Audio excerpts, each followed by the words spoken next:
Today we'll be inspecting the valve clearance on this 1KZ turbo. This one's got an intercooler on it. It's in my Prado.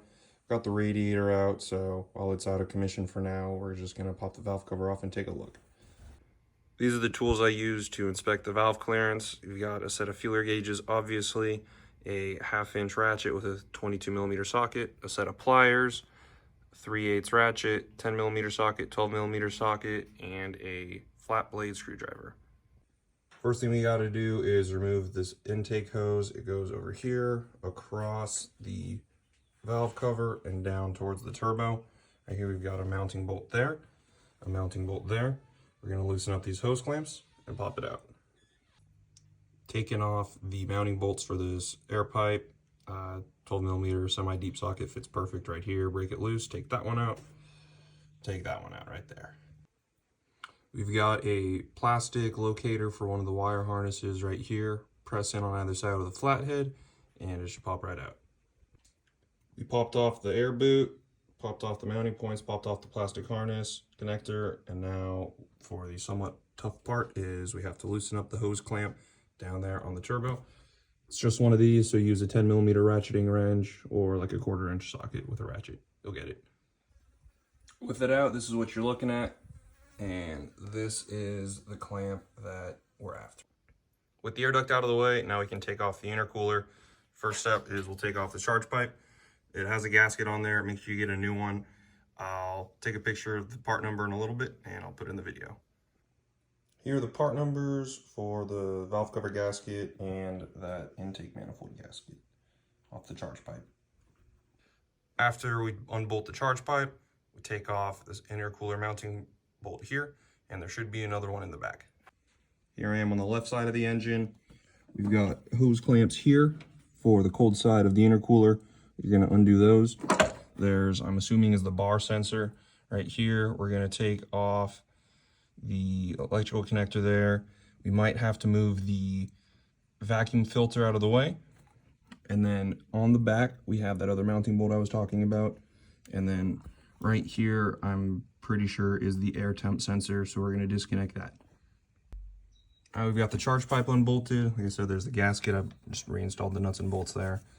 Down there is where the turbo is. Put a glove or a rag or something over it, because the last thing you want to do is drop some fasteners in there, and then you frag a very expensive turbo. We got the air temp sensor disconnected. We got the little vacuum filter out of the way. The map sensor is disconnected. Now we just have to do this last little vacuum line. I didn't end up removing it from here because this nipple right here is plastic and it's probably going to be brittle, and I really don't want to break that on the intercooler. So I disconnected the hose from down there, which is a metal nipple, which is much sturdier. I'd recommend the same. Also, if you're in here right now, I'd recommend replacing this vacuum filter. It'll give you the more accurate pressure readings. All right, we got the intercooler off. I'd recommend placing some rags or another glove for taping off this side, the other side, especially if it's going to be sitting for a while so you don't get a bunch of debris in there. Place a glove or rag or something over the throttle body. Make sure you remove it. We don't want a bunch of stuff in there. These clamps are a locking style.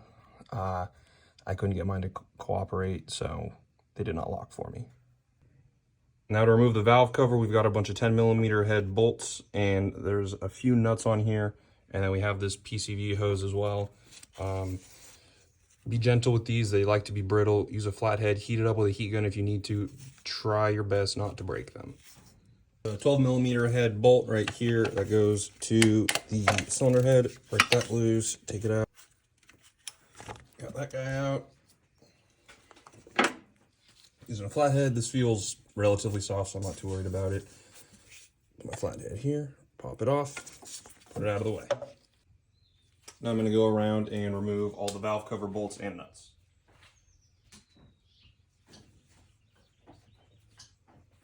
Break them loose first. They all have a 10mm head, it looks like. Break them loose.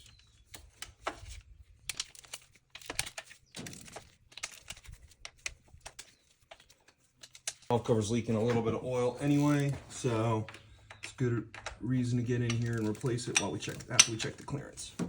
Got a bunch on the side. You have, it looks like 1 or 2 on the back.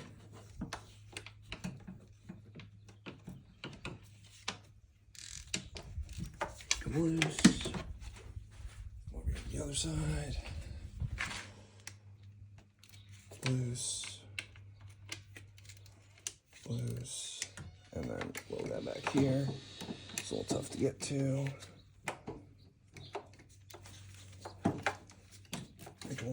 Awesome. Now we're gonna go in.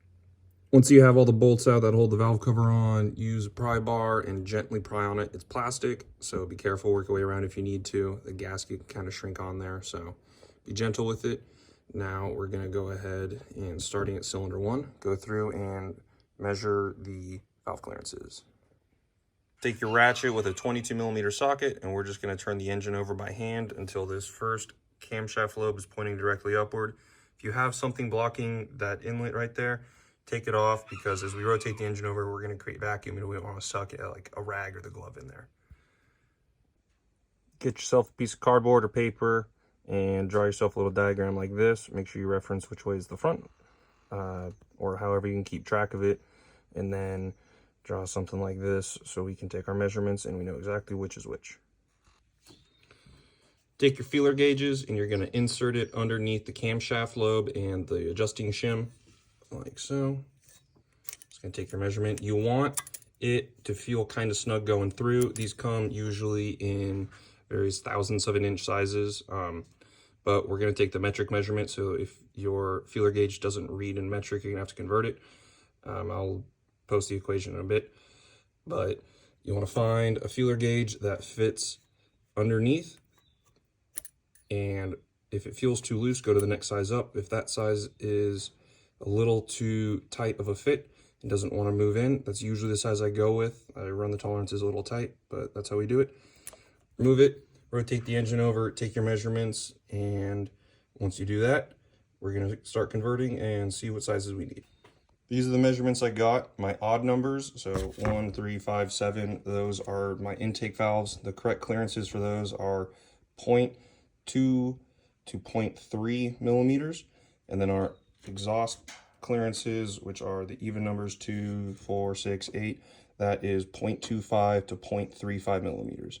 So as you can tell, some of these are a little bit out of spec, nothing crazy, but I'm probably still going to go ahead and adjust them anyway.